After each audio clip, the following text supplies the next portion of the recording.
ఎంతైనా నువ్వు గ్రేట్ అన్నా. గ్యాస్ లేక అందరు కొట్లు కట్టేసుకుంటా అంటే నువ్వు ఒక్కనవే తీసినావు. నువ్వు సూపర్ హే. టిఫిన్ కు 30 రూపాయలు అయినా 10 రూపాయలు ఎక్కువ తీసుకో అన్నా ఖుషిగా. అరే బేటా, ప్లేట్కి 30 రూపాయలు కాదు, టిఫిన్ 100 రూపాయలు. వందనా? 100 రూపాయలు ఏందన్నా? టిఫిన్ కి 30, గ్యాస్ కు 70, మొత్తం 100. నువ్వు తిన్నది 5 ప్లేట్లు, 500 ఇచ్చినావు. లెక్క సరిపోయింది పో. చెయ్యి దీనమ్మ జీవితం. పెట్టక టిఫిన్ వీడు ఒక్కడే పెట్టానని 5 ప్లేట్లు తిన్నా. 500 బొక్క. టిఫిన్ కే 100 అంటే మధ్యాహ్నం భోజనానికి ఎంత అయిద్దో. చక్క మా అక్క వాళ్ళ ఇంట్లో పోయి తిష్టేద్దాం. బావా బాగున్నావా? హెల్త్ కాన్షియస్ బాగా పాటిస్తాను కదా. నీ బొందరా నీ బొంద. ఇంట్లో గ్యాస్ అయిపోయింది. పచ్చి కూరగాయలు కోసిస్తే సలాడ్ లెక్క తింటానిగా. నువ్వు సూపర్ బావా. పచ్చి కూరగాయలను కూడా సాలాడ్ అని ఆస్వాదిస్తాను. ఏంట్రా సడన్ గా ఓడి పడ్డావు ఇలా? అంటే బావా మా ఇంట్లో గ్యాస్ అయిపోయింది. మీ ఇంట్లో ఒక వారం ఉందో నచ్చిన.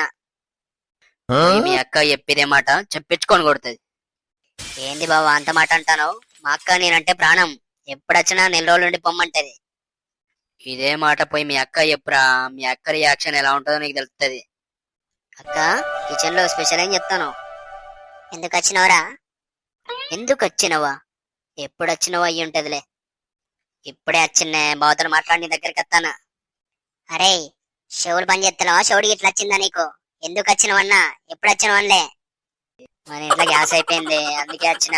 ముందే చెప్తానా, వారమే ఉంటా. ప్రతిసారి లెక్క 4 రోజులు ఉండు ఉండు అంటే ఉండమల్లా.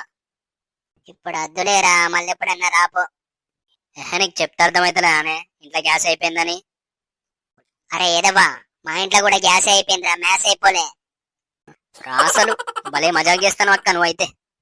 అరే చెత్తనాయల్లా, నేనే మీ బావ కట్టెల పొయ్యి మీద అన్నలెక్క సత్తానా? దానికి తోడు నువ్వు మళ్ళా ఇట్లా వచ్చినావు అనుకో, కాళ్ళు కొడతా. ఇంటివో. దీని అమ్మ గ్యాస్ ఎంత పని చేసిందిరా, ఇజ్జత్ మొత్తం తీసింది నాది. వీడియో నచ్చితే లైక్ చేసి ఇలాంటి మరిన్ని వీడియోస్ కోసం సబ్స్క్రైబ్ చేసుకోండి గాయ్స్.